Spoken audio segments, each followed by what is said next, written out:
Eric, you've been spending more time at Churchill Downs than some of the top Kentucky Derby contenders.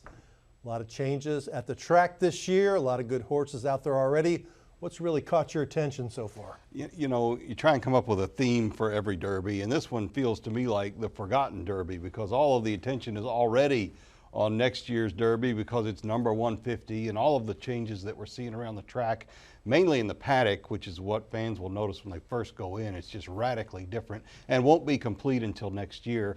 Everything is in transition and it's all pointing toward that Derby. But we do have a race this year, and the race itself and the horses will take center stage, and they will take center stage next week. We have a pretty definite favorite in Forte, trained by Todd Pletcher, and an interesting challenger from Japan. And I know that every year we talk about Japanese horses. Derma Sotogake could be the real thing.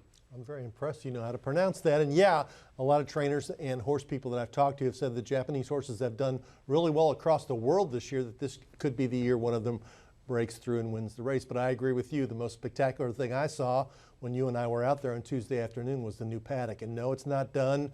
It won't be until next year, but the ability to stand around that huge area and look down on the horses as they're being saddled, not only for the Derby, but for every other race, will be a must-see place for Louisville horse racing fans as they move forward at Churchill Downs.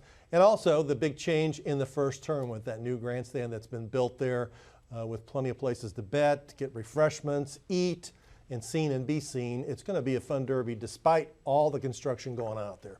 We'll be at Churchill Downs the rest of this week and all of next week. Stay here for Derby coverage at WDRB and WDRB.com.